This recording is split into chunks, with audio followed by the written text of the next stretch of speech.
তখনই আল্লাহ রব্বুল আলামিন হজরত জিব্রাইল আলাইহিসসালামকে হজরত আয়ুব আলাইহিসসালামের নিকটে পাঠিয়ে দিলেন। হজরত জিব্রাইল আলাইহিসসালাম আয়ুব আলাইহিসসালামের নিকটে এসে বললেন, হে আল্লাহর নবী, আপনার স্ত্রী অত্যন্ত সৎ ও নেককার। শয়তান দরবেশের রূপে আপনার কাছে এসে আপনাকে বিভ্রান্ত করে আপনার স্ত্রীর ব্যাপারে কুৎসা বর্ণনা করেছে। প্রকৃতপক্ষে আপনার স্ত্রীর কোনো দোষই নেই। অতএব আপনি আপনার স্ত্রীর পরিবেশিত খাদ্য গ্রহণ করুন এবং আপনি তার প্রতি রাজি ও খুশি হয়ে যান।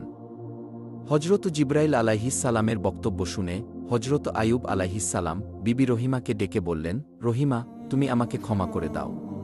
শয়তান তোমার ব্যাপারে আমাকে মিথ্যা সংবাদ শুনিয়ে বিভ্রান্ত করেছিল, যা আমি বুঝতে সক্ষম হইনি। আর তুমি আমার প্রতি মনক্ষুণ্ণ থেকো না, কারণ আমি না বুঝে এই সকল কথা তোমাকে বলেছিলাম, আর কখনোই তোমার প্রতি আমি রাগ করব না। বিবি রহিমা প্রতিদিন কাজের বিনিময়ে কিছু অর্থ উপার্জন করে জীবিকার ব্যবস্থা করতেন। শয়তান যখন নবীকে হজরত রহিমা আলাইহিসসালামের ব্যাপারে অভিযোগ করে কোনো সুফল পেল না, তখন সে একজন বৃদ্ধ মানুষের রূপে একদিন হজরত রহিমা আলাইহিসসালামকে পথিমধ্যে জিজ্ঞাসা করল, মা, তোমাকে এমন দুরবস্থাগ্রস্ত দেখাচ্ছে কেন?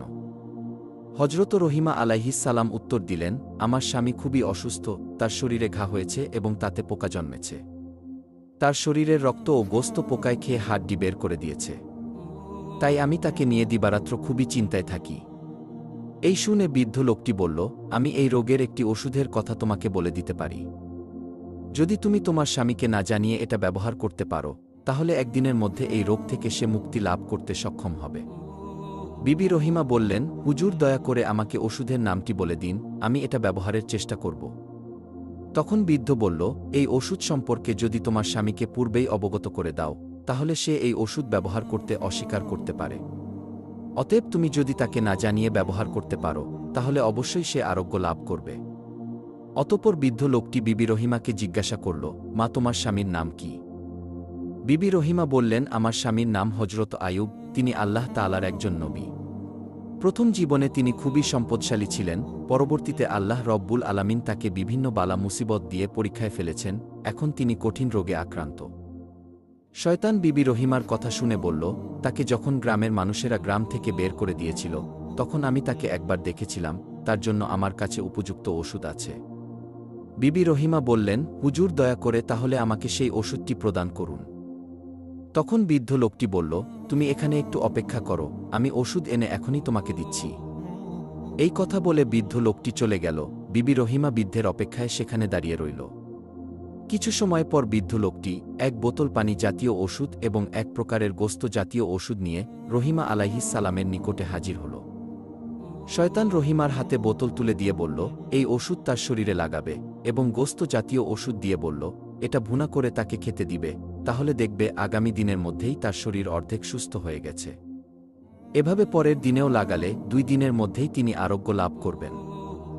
হজরত আয়ুব আলাইহিসসালাম আল্লাহর নবী এবং আমাদের পথ প্রদর্শক, তার প্রতি আমাদের প্রাণের গভীর আকর্ষণ রয়েছে। অতএব তার সামান্য উপকার করতে পারলে নিজেকে ধন্য মনে করব।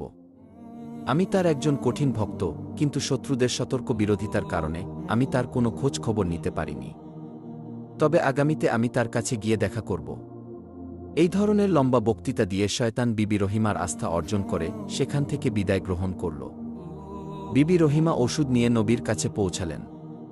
প্রথমে তিনি নবীর আহার সম্পন্ন করালেন। এরপর তিনি অনেক চিন্তা ভাবনা করতে লাগলেন কিভাবে নবীকে এই ওষুধ দেওয়া যায়। কিন্তু শেষ পর্যন্ত তিনি নবীকে না জানিয়ে সেই ওষুধ ব্যবহার করতে সাহস পেলেন না। তাই তিনি নবীর কাছে গিয়ে বললেন, হে আল্লাহর নবী, আজ এক বৃদ্ধ লোক আপনার জন্য আমাকে এক প্রকার ঔষধ দিয়েছেন এবং তিনি বলেছেন, এই ওষুধ মাত্র 2 দিন ব্যবহার করলেই আপনি পরিপূর্ণ আরোগ্য লাভ করবেন। হজরত আয়ুব আলাইহিসসালাম বিবি রহিমার কথা শুনে বললেন, হে রহিমা, তুমি কি মনে করো আমার এই রোগ ওষুধে আরোগ্য লাভ করার মতো রোগ? এটা আল্লাহ রব্বুল আলামিন আমাকে দিয়েছেন এবং তিনি এই রোগ সারিয়ে তুলবেন, কোনো ওষুধে এই রোগ সারবে না। হজরত রহিমা আলাইহিসসালাম স্বামীর কথা শুনে বললেন, যিনি এই ওষুধ আমাকে দিয়েছেন তিনি একজন মুসলিম এবং তিনি আপনার একজন ভক্ত। তাই তার ওষুধের ব্যাপারে আমার কোনো সন্দেহ নেই, এখন আপনার মর্জির উপর নির্ভরশীল। হজরত আয়ুব আলাইহিসসালাম বললেন, ঠিক আছে, তুমি ওষুধগুলো রেখে দাও, আল্লাহ তাআলার পক্ষ থেকে এ ব্যাপারে কোনো সংবাদ না পেলে আমি এই ওষুধ ব্যবহার করতে পারি না।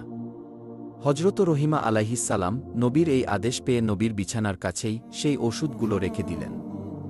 পরের দিন সকালে হজরত আইয়ুব আলাইহিস সালাম বিবি রহিমাকে ডেকে বললেন, রহিমা, আমি অসুস্থ হবার পর থেকে প্রতি রাতে 2 বার আল্লাহ রব্বুল আলামিনের তাজাল্লি দর্শন করতাম এবং সেই তাজাল্লি দর্শন করে মনে অনেক তৃপ্তি লাভ করতাম।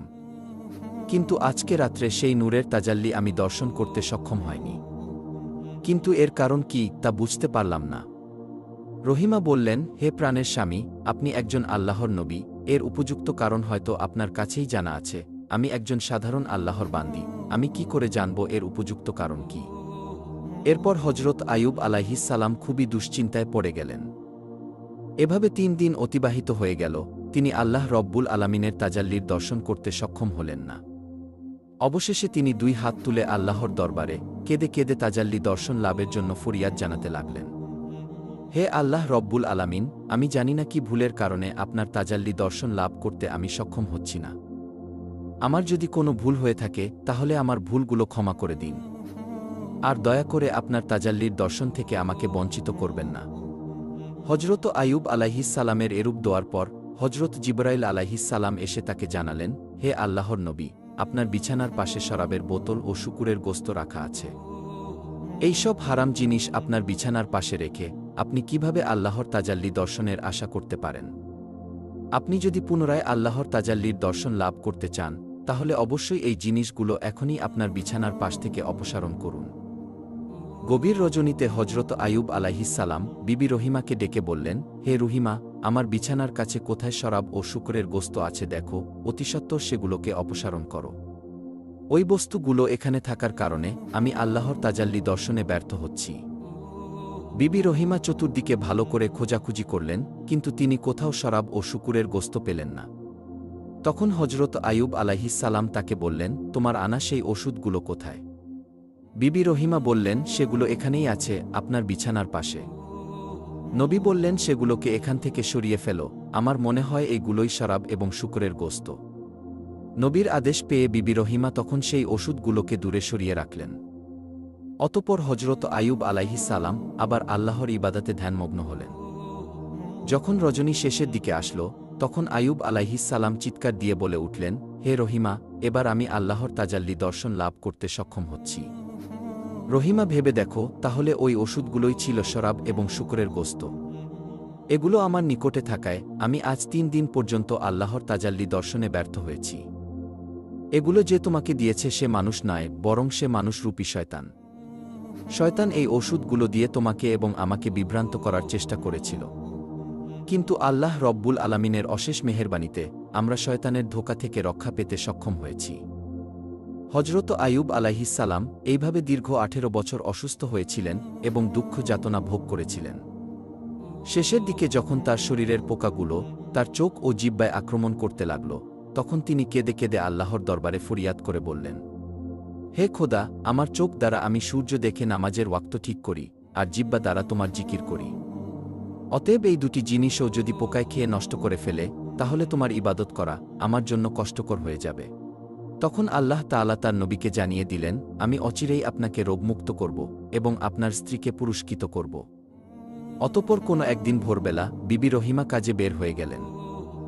বিবি রহিমা কাজে বের হয়ে যাবার পরে হজরত জিবরাইল আলাইহিস সালাম হজরত আইয়ুব আলাইহিস সালামের নিকটে এসে বললেন, হে আল্লাহর নবী, আপনি আপনার পদযুগল দিয়ে মাটির উপর আঘাত করুন। আপনার পায়ের আঘাতে একটি নহর সৃষ্টি হবে, আপনি সেই নহরের পানি দ্বারা গোসল করুন এবং পেট ভরে সেই পানি পান করুন, অল্পক্ষণের মধ্যেই আপনি সুস্থ হয়ে উঠবেন। হজরত আইয়ুব আলাইহিস সালাম জিবরাইল আলাইহিস সালামের পরামর্শ অনুসারে তার 2 পায়ের দ্বারা মাটির উপর আঘাত করলেন। তখন সেখান থেকে একটি পানির ফোয়ারার সৃষ্টি হল এবং সেই ফোয়ারা থেকে পানি উৎকলিত হয়ে হজরত আইয়ুব আলাইহিস সালামের শরীরে পতিত হল। আল্লাহর মেহেরবানিতে হজরত আইয়ুব আলাইহিস সালামের শরীরে ফোয়ারার পানি লাগার সঙ্গে সঙ্গে তার শরীরের ক্ষতস্থানগুলো ভালো হয়ে নতুন চামড়া গজাল। অতঃপর নবী সেই ফোয়ারার পানি দিয়ে ভালোভাবে গোসল করলেন। সাথে সাথে হজরত আইয়ুব আলাইহিস সালামের সমস্ত শরীরে নতুন চামড়া গজাল এবং তার ক্ষতগুলো এমনভাবে নিশ্চিহ্ন হয়ে গেল যেন তার শরীরে কোনোদিন কোনো ক্ষত বা রোগের চিহ্নই ছিল না। ফোয়ারার পানি দিয়ে গোসল করার পর তার শরীর পূর্বের চাইতে অনেক উজ্জ্বল ও সুন্দর হয়ে উঠল, তার চেহারা চাঁদের আলোর ন্যায় জল জল করতে লাগল। তিনি গোসল শেষ করে পেট ভরে সেই ফোয়ারার পানি পান করলেন। এতে তার ক্ষুধার তৃষ্ণা সম্পূর্ণরূপে দূর হয়ে গেল। এই সময় তিনি দেখলেন একজন ফেরেশতা দূর থেকে থলে ভর্তি করে কাপড় নিয়ে তার কাছে হাজির হয়ে বলল, হে আল্লাহর নবী, এগুলো আপনার জন্য জান্নাত থেকে নিয়ে আসা হয়েছে, এগুলো আপনি পরিধান করুন। হজরত আইয়ুব আলাইহিসসালাম পোটলা খুলে দেখতে পেলেন সেখানে জান্নাতি কাপড় রয়েছে। অতঃপর তিনি জান্নাতি জামা কাপড় পরিধান করলেন এবং তার মনে অশেষ তৃপ্তি এল। তিনি দীর্ঘ 18 বছর অসুস্থ থাকার পরে আজকে পরিপূর্ণভাবে আরোগ্য লাভ করলেন এবং হাঁটতে চলতে সক্ষম হলেন। অতঃপর তিনি আল্লাহর দরবারে শুকরিয়া আদায় করে একটু দূরে জঙ্গলের এক প্রান্তে বসে রইলেন।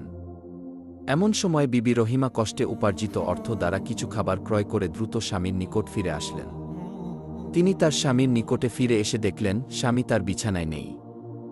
অতঃপর তিনি সেখানে বসে চিৎকার করে কাঁদতে আরম্ভ করে দিলেন এবং বিনয়ের সঙ্গে আল্লাহ রব্বুল আলামিনের দরবারে প্রার্থনা করলেন, হে আমার মাবুদ, আমি জানি না আমার স্বামীকে কে নিয়ে গেছে, তাকে কি কোনো বাঘে খেয়ে ফেলেছে নাকি অন্য কোনো জীবজন্তু গায়েব করে দিয়েছে, আমি কিছুই জানি না।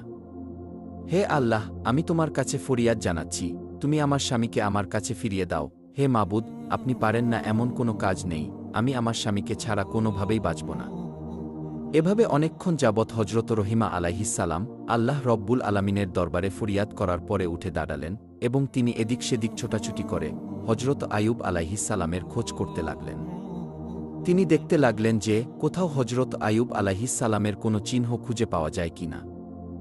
কিন্তু অনেকক্ষণ তিনি ছোটাছুটি করার পরেও হজরত আইয়ুব আলাইহিসসালামের কোনো চিহ্ন তিনি খুঁজে পেলেন না। এরপর তিনি দেখতে পেলেন দূরে এক ব্যক্তি সুন্দর পোশাক পরিচ্ছেদ পরে বসে রয়েছেন। তিনি সেই ব্যক্তির নিকট গিয়ে জিজ্ঞাসা করলেন, জনাব, এখানে গাছের নিচে একজন রোগী ছিল, আপনি কি তার কোনো খবর জানেন? হজরত আইয়ুব আলাইহিসসালাম এতক্ষণ দূরে বসে হজরত রহিমা আলাইহিসসালামের অবস্থা পর্যবেক্ষণ করছিলেন। তৎক্ষণাৎ তিনি হজরত রহিমা আলাইহিসসালামের কাছে তার পরিচয় প্রকাশ করলেন না। তিনি হজরত রহিমা আলাইহিসসালামকে জিজ্ঞাসা করলেন, রোগী তোমার কি হয়? হজরত রহিমা আলাইহিসসালাম বললেন, তিনি আমার প্রাণের স্বামী ছিলেন, তিনি আল্লাহর একজন নবী ছিলেন, তার নাম হজরত আইয়ুব আলাইহিসসালাম। তিনি দীর্ঘ 18 বছর অসুস্থ অবস্থায় এখানে ছিলেন, একমাত্র আমি তার দেখাশোনা করতাম। কিন্তু আজকে কাজের পরে ফিরে এসে আমি আমার স্বামীকে আর দেখছি না। আমি জানি না আমার স্বামী এখন কোথায়, কি অবস্থায় আছে, তাকে কি কোনো বাঘে খেয়ে ফেলেছে না অন্য কোনো প্রাণীতে নিয়ে গিয়েছে। আপনি যদি তার কোনো খোঁজ বা সংবাদ জেনে থাকেন দয়া করে আমাকে বলুন। হজরত আইয়ুব আলাইহিসসালাম তখন হজরত রহিমা আলাইহিসসালামকে জিজ্ঞাসা করলেন, আপনি যদি আপনার স্বামীর চেহারা দেখেন তাহলে কি আপনি আপনার স্বামীকে চিনতে পারবেন? হজরত রহিমা আলাইহিসসালাম উত্তর দিলেন, কি বলেন জনাব, যেই স্বামীর দীর্ঘ 18 বছর দেখাশোনা করলাম তার চেহারা দেখলে আমি চিনতে পারব না? আমি অবশ্যই তাকে চিনতে পারব। অতঃপর হজরত আইয়ুব আলাইহিসসালাম তার চেহারা থেকে কাপড় সরিয়ে বললেন, দেখুন তো এই ব্যক্তিকে চিনতে পারেন কিনা। বিবি রহিমা আলাইহিসসালাম যখন হজরত আইয়ুব আলাইহিসসালামের নুরানি চেহারার দিকে দৃষ্টিপাত করলেন তখনই তিনি হাউমাউ করে কেঁদে উঠলেন এবং তাকে জড়িয়ে ধরে বললেন, হে আল্লাহর নবী, আল্লাহ রব্বুল আলামিন আপনাকে এইভাবে সুস্থ করে তুলবেন আমি স্বপ্নেও কল্পনা করতে পারিনি। আমি তো আপনার চিন্তায় অস্থির হয়ে পড়েছিলাম। আল্লাহর দরবারে লাখো কোটি শুকরিয়া যে তিনি আপনাকে সুস্থ করে দিয়েছেন এবং পুনরায় আমার কাছে ফিরিয়ে দিয়েছেন। এইভাবে স্বামী এবং স্ত্রী অনেকক্ষণ যাবৎ কান্না করতে লাগলেন এবং আল্লাহ রব্বুল আলামিনের দরবারে দুজনেই অশেষ কৃতজ্ঞতা জ্ঞাপন করলেন। অতঃপর হজরত আইয়ুব আলাইহিসসালাম বিবি রহিমাকে জানালেন কিভাবে তিনি সুস্থ হলেন এবং কিভাবে হজরত জিব্রাইল আলাইহিসসালাম তাকে সুস্থ করার জন্য নহর তৈরি করে দিলেন। এরপর হজরত আইয়ুব আলাইহিসসালাম তার স্ত্রীকে সেই নহরে গোসল করার জন্য অনুরোধ করলেন। স্বামীর কথা মতো হজরত রহিমা আলাইহিসসালাম সেই নহরে গোসল করলেন। নহরে গোসল করার সাথে সাথে হজরত রহিমা আলাইহিসসালামের চেহারাও চাঁদের ন্যায় জল জল করতে লাগল। 18 বছরের যুবতীর ন্যায় তার শরীরে রূপ লাবণ্য ফিরে আসল। এরপরে হজরত আইয়ুব আলাইহিসসালাম তার স্ত্রীকে নিয়ে নিজের বাড়িতে ফিরে আসার জন্য রওনা করলেন। কিছু পথ অতিক্রম করতেই তারা তাদের বাড়িতে এসে দেখলেন তাদের দালান কোটা পূর্বের ন্যায় অক্ষত অবস্থায় রয়েছে। অতঃপর তারা ভিতরে প্রবেশ করে দেখলেন তাদের ছেলেমেয়েরা সকলে বসে খেলা করছে। পিতামাতাকে দেখে তারা সকলে এসে তাদেরকে জড়িয়ে ধরল এবং তারা জিজ্ঞাসা করল, আপনারা কয়েকদিন যাবৎ কোথায় ছিলেন? হজরত আইয়ুব আলাইহিসসালাম তাদেরকে বললেন, আমরা আল্লাহ তাআলার দাওয়াতে গিয়েছিলাম। তখন ছেলে মেয়েরা হাউমাউ করে কেঁদে উঠল এবং তাদেরকে বলল, কেন আপনারা আমাদেরকে একা রেখে দাওয়াতে গিয়েছিলেন? উত্তরে হজরত আইয়ুব আলাইহিসসালাম বললেন, এই কথা তোমাদেরকে পরে বলবো। এদিকে মাঠের খাদেমগণ এসে বলল, হে আল্লাহর নবী, আপনার পশু পাখি ও বাগবাগিচা যা কিছু ধ্বংস হয়েছিল, আজকের তা আবার পুনরায় আমরা আগের অবস্থায় ফিরে পেয়েছি। এগুলো কিভাবে সব আগের অবস্থায় ফিরে আসলো আমরা কিছুই জানি না। কিছুক্ষণ পরে কয়েকজন খাদেম এসে বলল, হুজুর, আপনার ধন সম্পদ এবং আসবাবপত্র লোকেরা যা লুট করে নিয়েছিল তার সম্পূর্ণ আমরা ফিরে পেয়েছি। সমস্ত মালপত্র আমাদের এই প্রাসাদের কয়েকটি কক্ষে রক্ষিত আছে। হজরত আইয়ুব আলাইহিসসালামের আরও কয়েকজন পুরাতন খাদেম এসে তার বন্ধুবান্ধব এবং তার উম্মতগণের আগমন ও খোঁজ খবর নেওয়ার কথা নবীকে জানালেন। নবী এই সকল খবর শুনে পুনরায় আল্লাহ রব্বুল আলামিনের ইবাদাতে মশগুল হলেন। এদিকে হজরত জিব্রাইল আলাইহিসসালাম নবীকে এসে জানালেন, হে আল্লাহর নবী, আপনি অসুস্থ অবস্থায় বিবি রহিমার চুল কাটার ঘটনা শুনে ক্রোধান্বিত হয়ে কসম করেছিলেন তাকে 100 বেতের আঘাত করবেন। সেক্ষেত্রে আপনি যে ঘটনার জন্য কসম করেছিলেন তা মিথ্যা বলে প্রমাণিত হয়েছে, কিন্তু আপনার কসমের শর্ত বাতিল হয়নি।